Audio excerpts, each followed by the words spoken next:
Today I want to address the defining challenge of our age, a challenge with the potential to destroy humanity and most other life forms. Over the next 30 minutes I want to raise awareness of the consequences of our unsustainable life choices, ask who's to blame for this mess, introduce new ways of thinking and provide a vision of a better, more prosperous, sustainable world.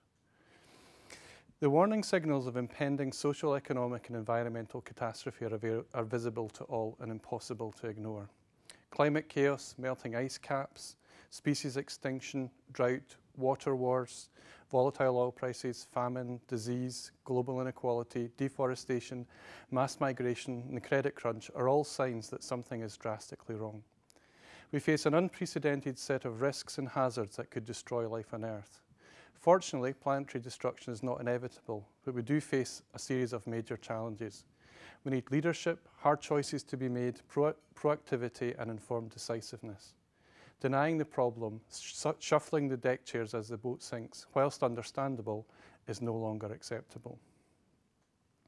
In 2005, Forum for the Future attempted to define a sustainable world, where the Earth is regarded as a single, interconnected, interdependent community, where our life support systems are afforded the highest political priority, resources used ultra-efficiently, waste minimised, energy produced renewably, and pollution limited to levels which a natural system can cope with.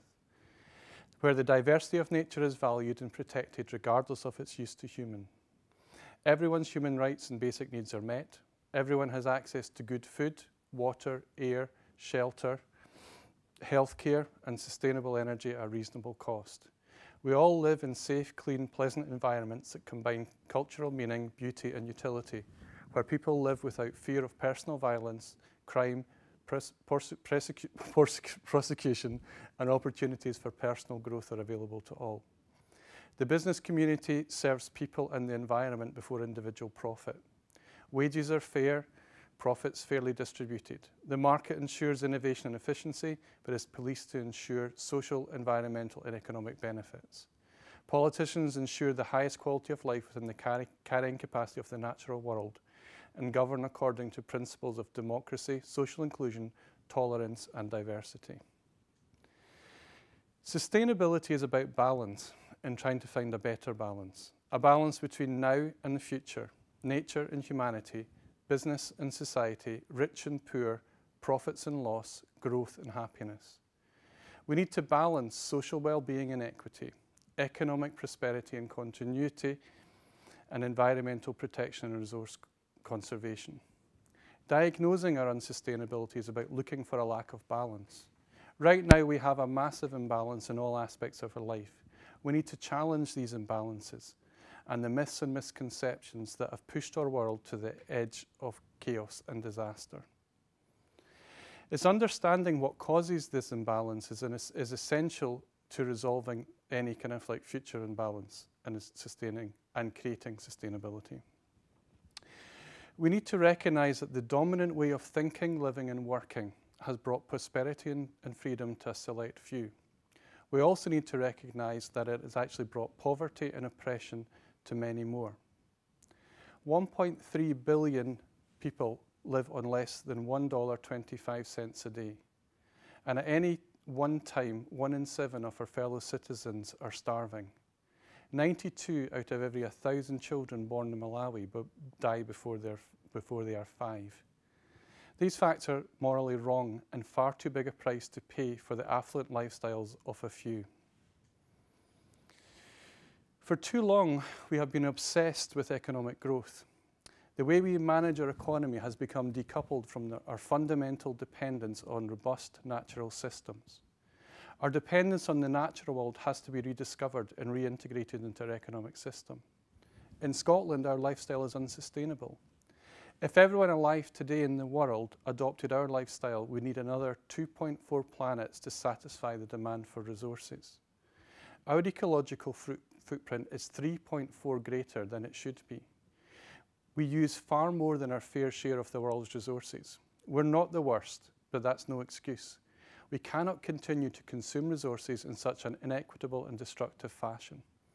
By taking more than our fair share, we create hunger, famine, and ecological destruction for others. Paradoxically, producing and consuming more than our fair share does not make us happier. Repeated studies have consistently found no direct correlation between wealth, quality of life, health, or happiness.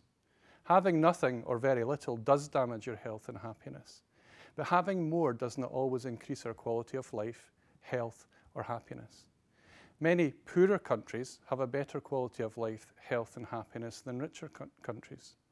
Happiness and health are not affected by levels of absolute wealth, but by relative inequality. The happiest and healthiest countries are the most equal countries, not the richest countries. High economic growth is not a recipe for happiness or health. Actually, research demonstrates that affluence and overconsumption creates unhappiness and poor health. New diseases emerge as fast as we cure old ones. This phenomenon has been labelled affluenza. Includes psychological illnesses, diabetes, obesity, and curiously, anorexia.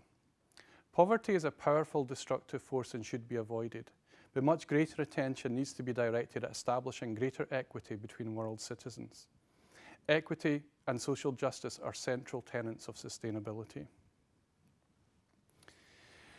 The sad fact is that unbridled economic growth and the cult of materialism is literally costing the earth. We are not paying the full price or the cost of things that we are consuming today, nor did our parents, grandparents, great-grandparents, or great-grandparents. One area where we have to pay for the sins of our parents is climate change. Climate chaos is one of the few things in the world that there is global, political, and scientific consensus. We are greedily consuming fossil fuel and emitting carbon at such a rate that we are destabilizing the world's weather systems with disastrous consequences. Climate chaos is the most urgent risk we face today and requires radical action. It's estimated that we must reduce our carbon emissions by 90% to stabilize runaway climate chaos. Surprisingly, this target is attainable given the will to change and collective, coordinated, synergistic action. At the core of our destructive lifestyle is inefficient resource use. Quite simply, every day, individuals and businesses throw away millions of tons of valuable resources. Resources that we've all bought and paid for. This is global stupidity on an unimaginable scale. It's estimated in Scotland that we throw away about 1/3 of the food we buy. By simply better purchasing, we could save 1/3 of our food bill and save all of the costs and ecological consequences of landfill without any impact on our quality of life. Another consequence of our inefficient use of resources and economic growth is mass species extinction. We are destroying habitats faster than ever before in human history. We're even destroying the species that we depend upon for our food and for our medicines. A number of high-profile cases illustrate how human desires are directly responsible for ecological carnage. These include rhino horn, elephant ivory, and shark fin soup. Right now, we are destroying the web of life that ultimately sustains us. Now, much effort has been expanded to identify who is to blame for our present crisis. There is a simple answer. All organizations, all institutions, all businesses, all scientists, all accountants, economists, marketing experts, engineers, procurement offers, management, politicians, everyone is to blame. Sometimes intentionally, but mostly unintentionally. However unintentional the damage is, this is no longer excusable. At the core of my research for the last 20 years is the question, why do intelligent people make stupid decisions? I've tried to understand why well-educated people make problematic decisions using knowledge and evidence they don't fully understand while ignoring predictable and damaging consequences. The market and profit-seeking corporations have been identified as the main cause of unsustainability. Too many business decisions are based on the price of things. This assumes that the market price reflects the full cost to society and the environment. Market prices do not tell the economic, social or ecological truth of the production, consumption or disposal of a product or service. The market is frighteningly efficient at reacting to changing circumstances, but unable to effectively price goods and services from a sustainability perspective. This should not come as a surprise, as the market was never designed to do this, nor should we expect the market in its own right to have a social or ecological conscience. It's perfectly permissible within our laws and regulations for multinational corporations to act as psychopaths, obsessively pursuing profits for their owners at the expense of all others, who are not protected by similar laws. This problem does not solely lie with the marketplace, but with those who make the laws and the rules that regulate it. Businesses work in a complex network of laws, rules and regulations. And these laws and rules determine the legality of its operations. Profit maximization can often drive businesses to the very edge of legality, which can have disastrous consequences without actually being illegal. Poor government, inadequate law also perpetuate unsustainable business practices. If we have bad laws, then the pressure must be put on the government to change them, not to blame the businesses that work within them. As citizens in a free society, we have the power to change things. We are currently choosing not to use that power.